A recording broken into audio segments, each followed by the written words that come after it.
le meilleur dans leur secteur? 8 heures par jour et combien d'années? 10 000 heures. Normalement, ça prend 10 000 heures d'entraînement pour être compétent dans un certain secteur. Alors, comment est-ce que vous pensez qu'un nouveau distributeur qui démarre, qui n'a aucune information, qui n'a pas la compétence, il peut devenir un pro sans faire les 10 000 heures d'entraînement? À combien de personnes est-ce qu'il faut parler? Combien de noms est-ce qu'il faut accepter avant de pouvoir dire oui, j'arrive? Je joue au basket. Non, je ne vais pas lancer le micro. Lorsque je vais sur le terrain et je soulève cette balle et je la lance sur le panier, quelles sont les chances qu'elle va dedans dans le panier? Ça dépend de mon entraînement, mais si quelqu'un qui n'a jamais joué au basket, il va sur le terrain, il soulève cette balle, il la lance. Les chances qu'elle rate sont plus grandes que les chances qu'elle va dedans. D'accord? Hein? Donc si ça rate, est-ce que le basket ne fonctionne pas? Non, ce n'est pas la faute de la balle ou du panier, mais c'est une question d'entraînement et de compétence. Mais s'il répète ce geste encore et encore, moi j'ai joué du basket pendant des années, et le lancer franc, j'ai réussi à en mettre 4 sur 10. Ça veut dire pour en mettre 4 dedans, je rate 6 fois, 40% qui vont dedans. Donc ça c'est un score qui est très bien, et avec ça j'ai joué à un niveau moyen au championnat.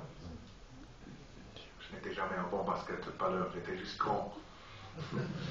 J'ai dévoué trop de temps à ma tête plutôt que de dévouer au sport. Je n'ai pas assez entraîné. Mais pourquoi j'utilise cet exemple?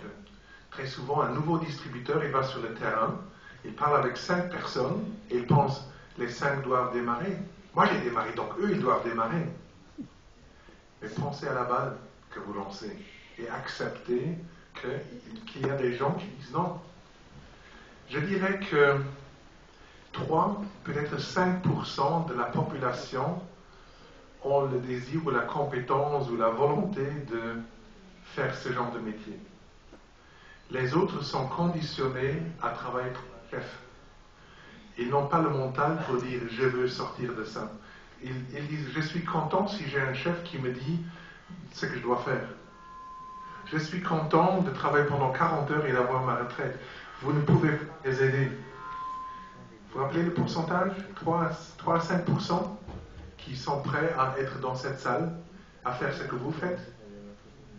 Ça veut dire que vous parlez à 100 personnes et vous allez rater 95 fois.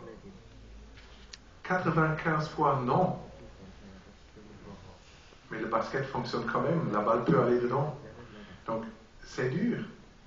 Vous pensez que moi j'ai d'autres statistiques que vous? Oui, j'ai 10 000 heures d'entraînement. Et quand même, j'ai beaucoup de noms. Je fais des entretiens et les personnes ne font rien. Ça arrive. Tout le temps. Ça fait partie du métier.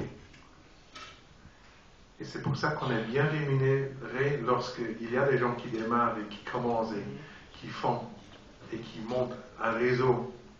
Donc, là, le retour est très intéressant. Mais obtenir ces noms, ça fait partie du métier. Alors, est-ce que tu es prêt à t'entraîner pendant 10 000 heures avant de décider si ça marche pour toi ou non? C'est un choix qui est très dur. Et c'est d'autant plus utile d'apprendre les 7 compétences desquelles je vais parler maintenant et de les apprendre vite. Parce que si tu les apprends et si tu as les compétences, ta réussite va augmenter et ce sera moins frustrant. Il y aura toujours des noms. Donc si on passe de 1 de 10 à 2 ou 3 sur 10, c'est super.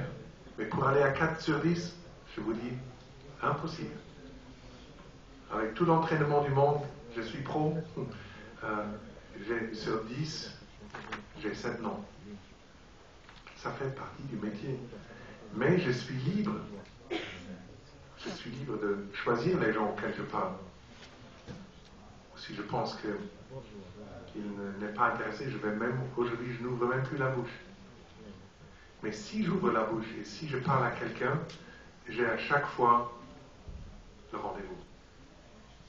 Alors, comment est-ce que ça fonctionne?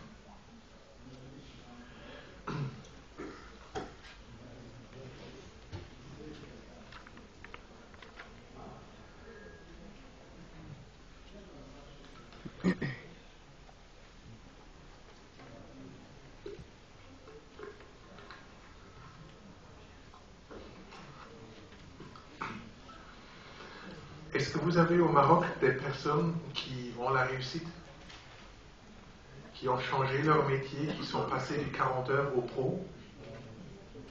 Vous savez, ils ont d'autres produits que vous. Ils n'ont pas ces produits. Je vois les yeux qui s'ouvrent. Mais qu'est-ce qu'ils ont? Ils ont les mêmes produits. Ils ont les mêmes produits que vous. Ils ont le même terrain. Ils ont le même entourage. Ils ont les mêmes voisins que vous. Et vous savez, au niveau plan marketing que Forever offre, est-ce que les gens sont traités différemment? Non, on a tous le même plan marketing, le même système, la même informatique. Pour ceux qui veulent commencer comme directeur, je veux faire un entretien de directeur. Mauvaise nouvelle, il n'y a pas d'ascenseur. Tout le monde commence comme distributeur et fait la même carrière, le même chemin que tous les autres.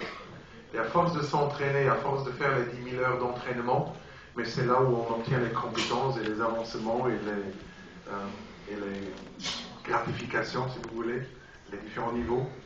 Manager. Où sont les animateurs dans la salle? Oui, excellent. Donc, je dirais, c'est vous les amateurs que je viens de dire. Donc, observez ce que vous avez fait jusqu'à présent et montrez à d'autres personnes ce que vous avez appris. C'est comme ça que vous devenez manager. Où sont les managers adjoints?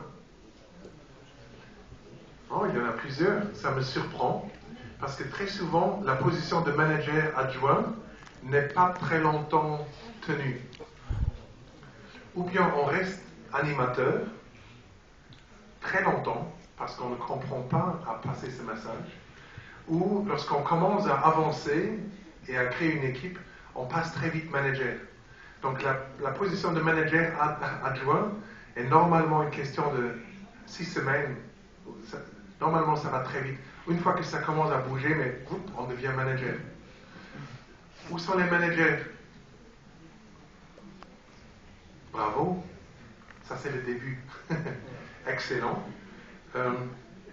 Est-ce que vous pouvez confirmer la durée de manager adjoint était très courte? Oui. Oui, donc ça, c'est très court. Au manager, ou à toute personne qui n'est pas manager, je peux vous dire, votre premier but, le vrai premier but dans ce plan marketing, c'est de devenir manager senior. Ce n'est pas le but de devenir manager, le but est de devenir manager senior. Quelle est la différence? Qu'est-ce qu'il faut faire pour devenir manager? 120 CC, non, pas points caisse. Ça va vous dérouter les nouveaux. C'est fini les points caisse, on n'en parle plus. Les CC, donc case credits, 120 CC sur 2 mois consécutifs. Alors si on pense argent, si on pense chiffre, on dit « Oh, mais comment est-ce que je vais faire 120 CC sur 2 mois consécutifs ?» Ça, c'est dur. Qu'est-ce qu'il faut faire pour devenir manager senior? Avoir ou qualifier 2 managers dans la première génération. Donc, trouver 2 personnes et les assister à devenir managers, eux. Alors, si vous trouvez une perle, montrez-lui que son premier but, c'est manager senior. Qu'est-ce qu'il doit faire pour devenir manager senior?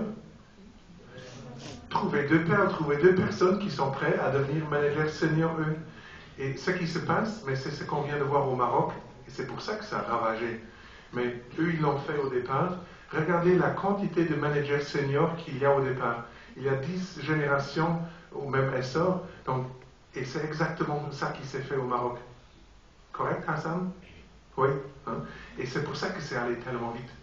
Donc, si tu es animateur ou animateur adjoint ou manager adjoint, ton vrai but, c'est manager senior.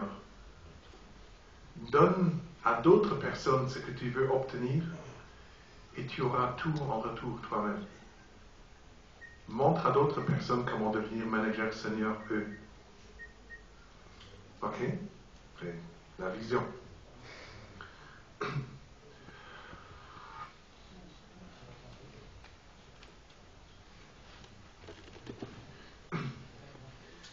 Pour devenir docteur, on passe 10 ans à l'université. Moi, j'ai fait 6 ans pour devenir ingénieur. J'ai une bonne nouvelle pour vous. Si le cours de marketing de réseau serait offert à l'université, ce serait le cours le plus court qui existe. Apprendre cette compétence, ça peut se faire dans une après-midi. Aujourd'hui, ce serait une bonne journée pour le faire. Donc, le cours universitaire, et en plus, vous n'avez pas besoin de diplôme.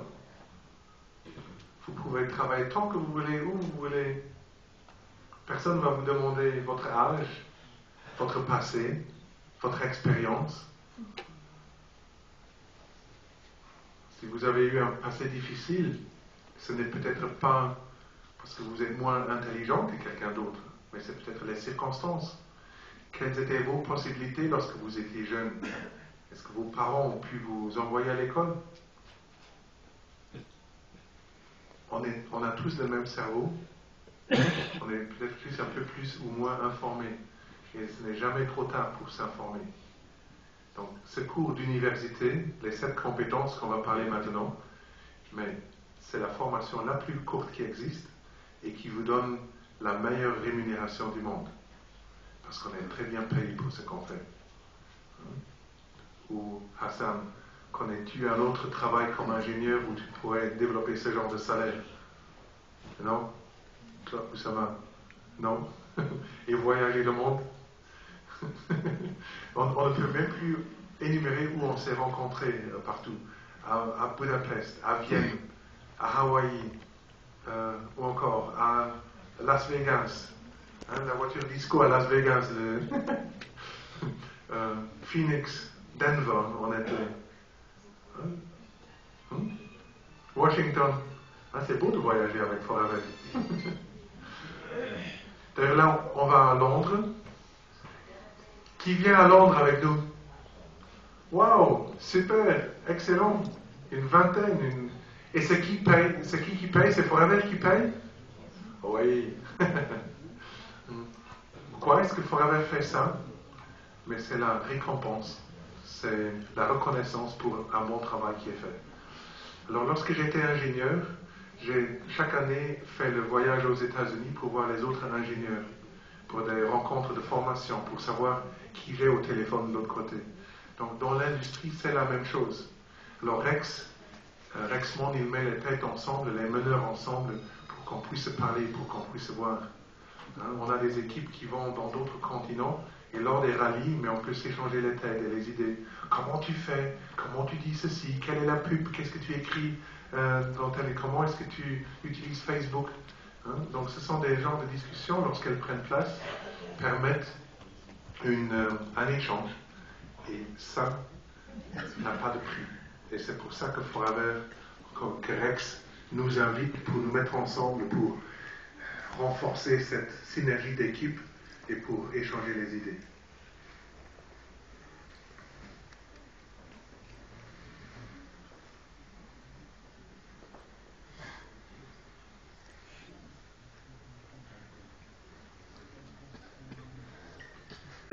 Alors, la première compétence à développer s'appelle la prospection.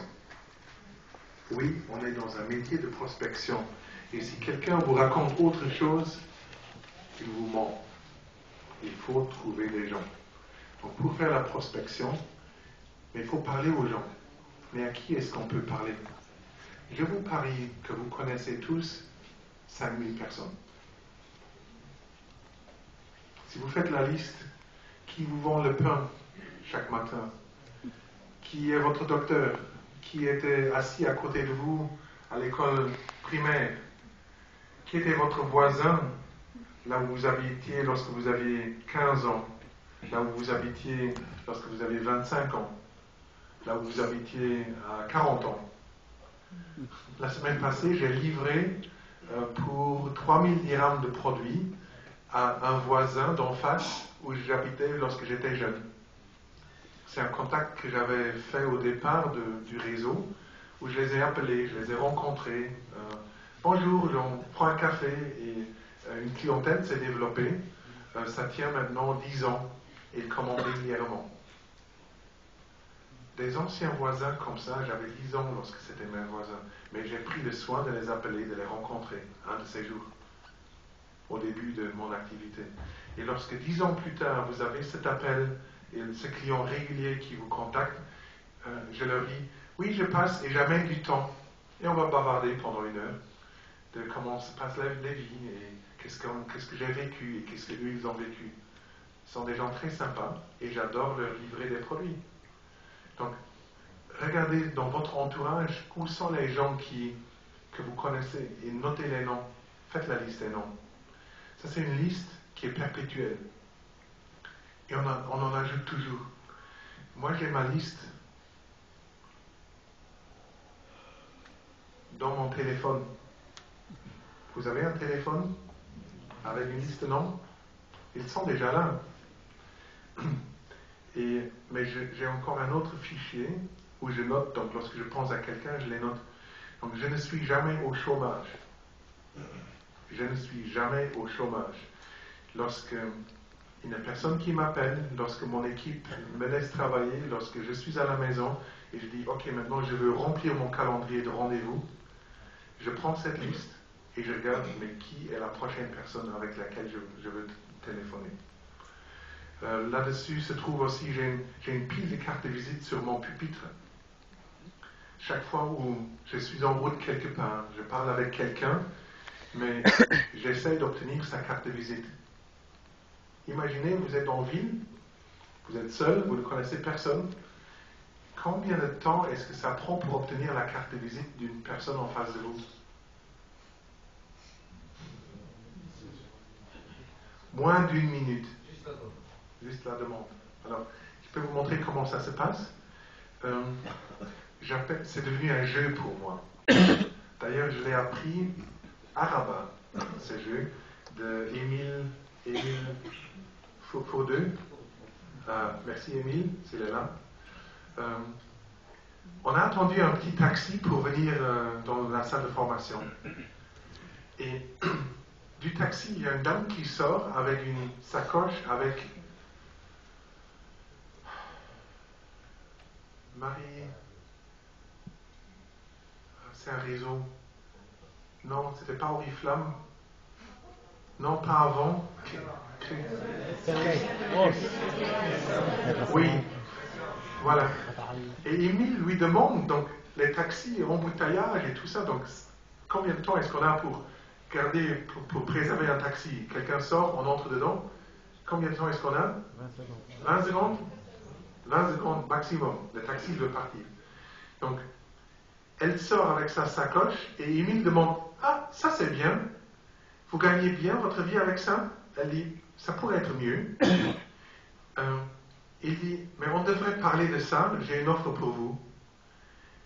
Vous avez votre téléphone, donc il n'a pas donné sa carte, mais il a demandé, où est-ce que je peux vous joindre? Il sort son bloc et son stylo, et elle note le téléphone, et il donne sa carte, on se met dans le taxi, et le taxi part. Ça a pris 20 secondes. Une question, un compliment, et c'était fait. Donc, c'est de ça que je parle, faire un contact comme ça dans les rues. Je le fais tout le temps. Lorsque les gens sont sympas, lorsque j'ai une envie de parler à cette personne. On n'a pas envie de parler à tout le monde. Il y a des gens qui... ils ont aussi des personnes qui les aiment. Donc, c'est mutuel. Mais si vous ressentissez que la chimie est là, que c'est aussi une mère de famille, que c'est aussi un ingénieur, peut-être le lien que j'ai eu avec Hassan, c'était possible parce qu'il est ingénieur comme moi. C'est peut-être un lien qu'on sentait tout de suite. ce genre de contact peut se faire très vite. Parce que je vois une mère avec un bébé, une poussette.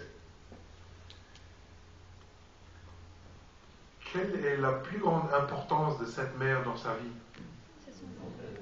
Son bébé. Donc si je pense à mon bidon que je veux vendre, je vais perdre. Si je pense que la chose la plus importante, c'est son bébé, j'ai des chances à gagner. Alors, quel est le plus beau bébé du monde?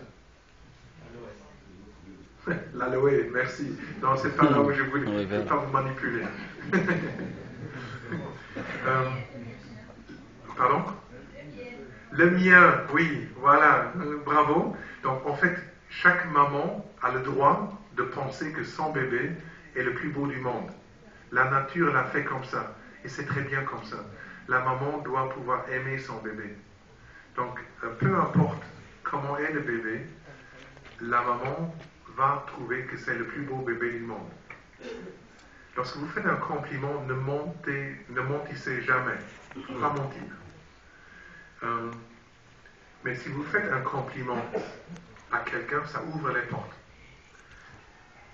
Lorsque vous dites à une maman, « Ah, quel beau sourire votre bébé il a », est-ce que ça ouvre les portes ou est-ce que ça ferme les portes? Ça ouvre les portes très grand. Donc, lorsque je fais un contact comme ça, dans les rues, avec n'importe qui, je trouve quelque chose à lui faire un compliment. Mais soyez honnête. Hein, si quelqu'un a les cheveux délabrés, il n'est pas beau, vous n'allez pas lui dire « Oh, j'aime ton coiffeur ».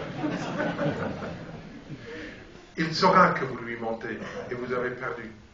Mais si vous trouvez que ses yeux brillent, vous pouvez lui dire « Waouh, tu as les yeux qui rayonnent. Qu'est-ce qui s'est passé aujourd'hui ?» Et il va vous parler de quelque chose de positif. Ça marche à tous les coups. Oubliez Forever, oubliez les réseaux, oubliez ce qu'on est en train de faire ici, mais essayez ça dans votre entourage. Et je vous demande, à midi, ou lorsqu'à 13h, on va sortir et on revient à 15h, pendant le temps où vous parlez, vous connaissez, mais abordez une personne que vous ne connaissez pas, là on est entre nous, et faites-lui un compliment. C'est un super exercice, ça brise la glace, et vous allez voir à quel point ça va vous faire du bien de recevoir un compliment, et à quel point ça va vous faire du bien de donner un compliment. J'avais en Belgique une filleule qui m'a accompagné pour une formation comme celle-ci, c'était en décembre. Et suite à une opération, le docteur lui a dit « Tu vas perdre tous tes cheveux ». Et ses cheveux étaient déjà réduits de 1/3, donc ce qui restait n'était plus ce qu'elle connaît d'elle-même. Et elle était malheureuse à cause de cette situation. Alors, lors de cet exercice, la voisine s'adresse à elle et lui dit « J'adore tes cheveux, ils sont vraiment adorables ». Alors, cette personne qui a crainte pour ses cheveux et qui est vraiment sensible à ce niveau, obtient ce genre de retour en elle, mais c'était un moment magique. Donc, vous ne savez pas ce que vous allez faire avec le compliment que vous donnez à une personne. Faites-le, s'il vous plaît. Là, on est entre nous. Non, ce n'est pas pour draguer. Ça n'a rien à faire avec ça. Mais faites ce compliment ou faites-le plusieurs fois. Allez vers une personne que vous ne connaissez pas. Ça n'a pas besoin d'être un nouveau distributeur. On est en cross-line, on travaille ensemble. Et donnez un retour positif à une personne. Ça ouvre les portes. Et à 15h, lorsque je redémarre, on va demander quels sont les retours de cet exercice. C'est magique. Donc, prenez ça, c'était un point culminant dans ma carrière. J'ai appris ça chez Rolf Kipp, qui va venir le 31 mai. Soyez au rendez-vous, parce que là, vraiment, c'est le millionnaire qui va parler. Qui l'a rencontré à Rabat en 2008. Une personne, oui, il est temps qu'il revienne. Hassan, qu'est-ce que ça t'a fait lors la formation avec Rolf Kipp?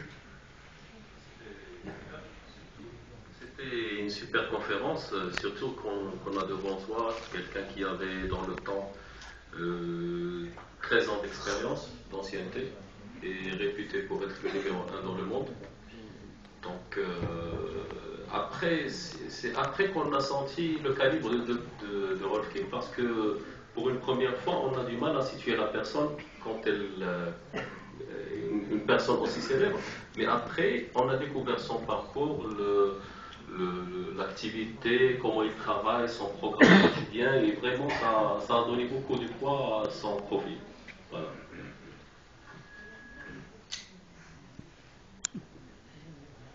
Excellent, merci. Donc, je suis la deuxième génération de Rolf Kip, juste pour vous donner une idée de combien de temps il m'a consacré. C'était en 2008, un week-end, il est venu une fois au Luxembourg et avec moi ici à Rabat, et j'ai assisté à une demi-douzaine de ses formations comme celle-ci, j'étais dans l'audience. Donc c'est le parrain de mon parrain, il est trop loin de moi, il a un réseau de 3,3 millions de personnes, il travaillait dans 70 pays, et aujourd'hui il est en retraite, il a 45 ans, il a son hélicoptère, il a tout, son yacht, il est à Monaco. Donc il ressort d'un autre monde. Donc oui, il va nous rater à certains endroits, parce qu'il n'est plus dans ce monde. Mais s'il va nous aider à mettre cette vision avec tout ce qu'on peut obtenir, il était vendeur d'articles sportifs. Voilà, dans les ventes, en emploi. Et il a pris cette décision de devenir professionnel et venez écouter ce message, ça va vous toucher, j'en suis sûr.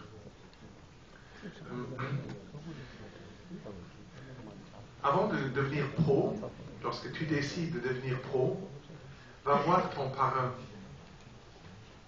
et tu peux lui dire merci de m'avoir parrainé, je décide maintenant d'aller pro et je n'ai plus besoin de toi. Ce n'est pas ton parrain qui va le faire pour toi. Si tu as la réussite, c'est ton mérite.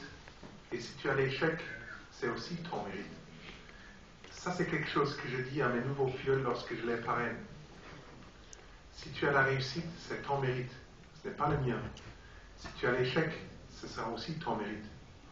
Mon job, comme parrain, comme bon parrain, vous savez ce que c'est mon job? De rendre mon filleul aussi vite que possible indépendant. Indépendant de moi, indépendant de...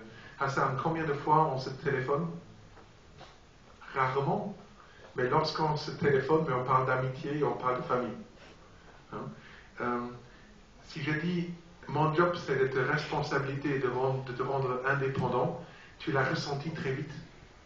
J'ai pris l'avion, je suis reparti en Europe, et pour toi c'était une grande chance que je sois loin, parce que tu savais dès le départ que ça dépend de toi, concernant si vous arrivez ou si vous n'arrivez pas.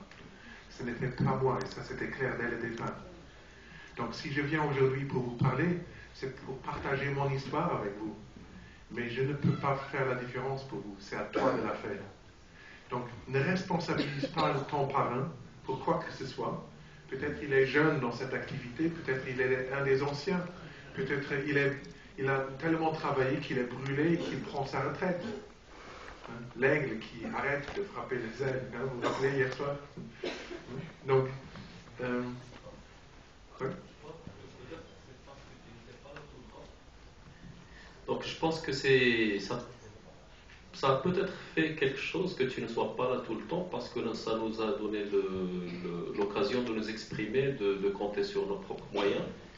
Et je pense que avoir une distance avec son parrain de certains temps, normalement, ça peut contribuer à construire la personnalité, l'immunité, développer l'immunité et travailler les bases.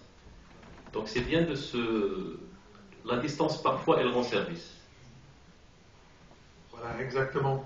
Donc, si on dit « Oh, Forever ne marche pas, je vais voir la concurrence », rendez-vous compte que là aussi, vous aurez les mêmes produits que les autres, vous aurez le même plan marketing, et ce que vous amenez, c'est le mouchki.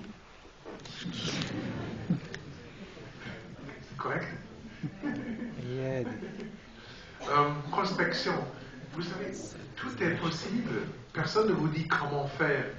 Vous pouvez être créatif. Un de mes filleuls, Gérard, il est boulanger bio Et sur ses sacoches de pain, il a écrit l'histoire de l'aloe avec son contact, qu'on peut le contacter pour avoir l'aloe. Idée simple. Donc si vous n'êtes pas boulanger, cette idée, pour vous, ne sert à rien. Mais je ne sais pas ce que ça lui a donné comme chiffre d'affaires. Soyez créatifs dans la prospection. Il y a des gens qui font des cartes, qui les déposent avec quelques questions. Est-ce que vous êtes fatigué? Est-ce que vous manquez d'énergie? Est-ce que si vous dites 5 fois non, si vous dites 5 fois oui, mais contactez-moi, j'ai le bidon jaune pour vous. Donc des idées toutes bêtes. Des idées au niveau professionnel. Vous aimez votre chef, vous aimez travailler 40 heures, vous voulez avoir plus de liberté, mais contactez-moi. Donc des idées créatives qui ne coûtent pas beaucoup.